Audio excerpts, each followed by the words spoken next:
One day, he decided to travel to the South Seas with his friends.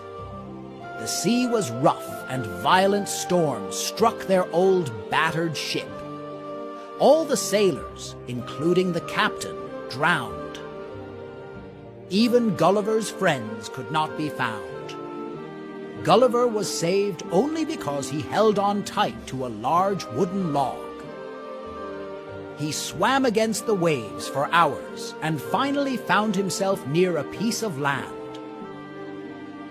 Gulliver didn't find anything on the shore except a few shrubs and trees. He was very tired from his long swim and soon fell into a deep sleep on the soft grass. When Gulliver woke up, he found that his arms and legs had been tied to the ground. Thin, scratchy ropes were slung across his shoulders and chest and would not let him move.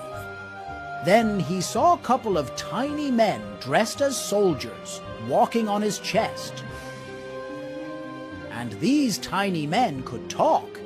They had captured Gulliver and took him as their prisoner. They told Gulliver that they were taking him to their capital city called Lilliput.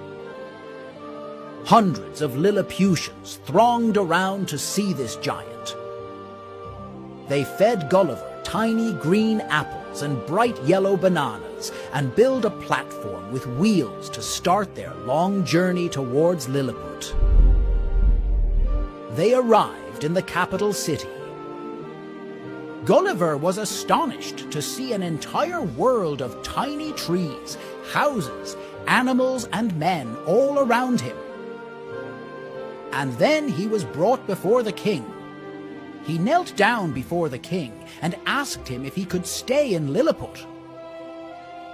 The Lilliputians no longer thought that Gulliver was a giant sent to destroy them. They started to trust him. One day, the king invited Gulliver for his birthday celebrations. Suddenly, a fire broke not in the palace. Gulliver pulled a stone fountain from the garden and poured the water on the flames. The Lilliputians were very pleased with him, and so they decided to build a house for him.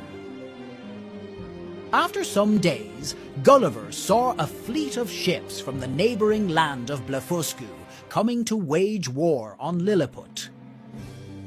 Gulliver waded through the water to stop the Blefuscuan attack. The spears hit Gulliver like tiny needles and had no effect on him. He took a deep breath and blew hard, and the ships toppled over like little toys. The Blefuscans were defeated. Gulliver was declared a national hero, and a huge celebration was held in his honor. Then one morning, as Gulliver was sitting by the sea, he saw a huge log floating out on the water, and he was reminded of his family. Gulliver expressed his wish to the king to return home. The king ordered his men to build a ship for him. The Lilliputians used the log to make a beautiful boat. All the Lilliputians gathered on the dock to bid farewell to Gulliver.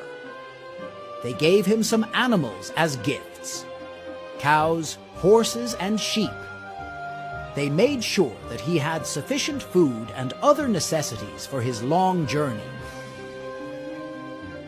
Gulliver bid the Lilliputians farewell.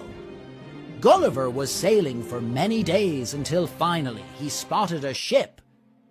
They rescued him and brought him home to England. His friends were amazed to see the tiny animals.